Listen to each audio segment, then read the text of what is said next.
ବୁଢ଼ାଗଙ୍ଗର ଜଳପ୍ରପାତ ବଲାଙ୍ଗୀର ଜିଲ୍ଲା ଦେଓଗାଁ ବ୍ଲକ ଅଡ୍ଡା ଗାଁରେ ବୁଢ଼ାଗଙ୍ଗର ଜଳପ୍ରପାତ ପ୍ରକୃତିର ଅନନ୍ୟ ଅବଦାନ। ଲୋକଲୋଚନ ଆଢୁଆଳରେ ଥିବା ଏହି ପର୍ଯ୍ୟଟନ କେନ୍ଦ୍ରର ସୁରକ୍ଷା ଆଉ ଉନ୍ନତି ପାଇଁ ଦାବି କରିଛନ୍ତି ସ୍ଥାନୀୟ ଲୋକମାନେ। ପାହାଡ଼ରୁ ଝରି ଆସୁଥିବା ପାଣିକୁ ସଂରକ୍ଷିତ ରଖି ଚାଷ କାମରେ ଲଗାଇଲେ ଚାଷୀ ଲାଭବାନ ହୋଇପାରିବେ।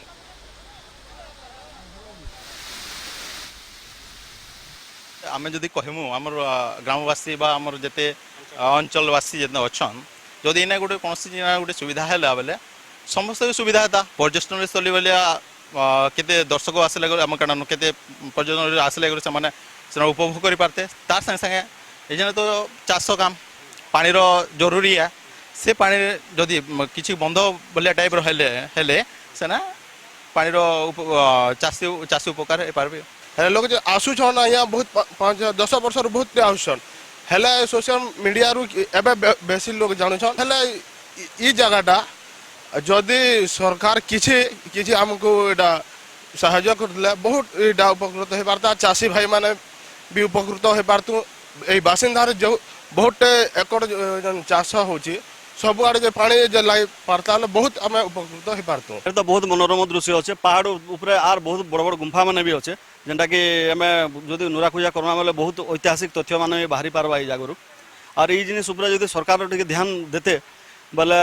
इन चाषी मैंने भी अनेक चाषी भी उपकृत हो पारते तार संगे गोटे पर्यटन स्थली है आम अंचल भी डेभलप हो पारता। बलांगीर जिलार समस्त आज गोटे दाबी है जेन प्रकृति जेन पहाड़टा अच्छे बुढ़ाडंगर पहाड़टा बुढ़ाडंगर पहाड़ बहुत उपरू 3-4टा झरणा आसीचे जेन झरणा गुड़ाक वर्ष तमाम पानी बाहर से एवं हजार हजार संख्यार प्रति वर्ष लोके भोजी करी आसन दर्शक माने आसुचन एवं इटा हूँ फिटेस्ट प्लेस जेनटा कि गोटे इको टूरिज्म घोषणा हबार कथा एवं सरकार को दाबी करमे साइमल्टेनियसली जे सरकार अति कम 5 ରୁ 10 कोटी टंका प्रारंभिक मंजूरी करूँ जार फल विभिन्न प्रकार भित्तिभूमि इंफ्रास्ट्रक्चर तैयारी करा जाय परबा। ए होची अड्डा बुढ़ाडंगर जलप्रपात पर्वत उपरू पानी पड़ुछि यहा सहित चारिपटे जंगल सते जेमिति मनोरम दृश्य आज भी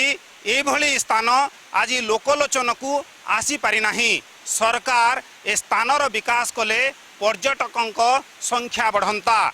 अड्डा गाँव भिडियोग्राफर विश्वजित चित्तरंजन मिश्र कलिंग टीवी।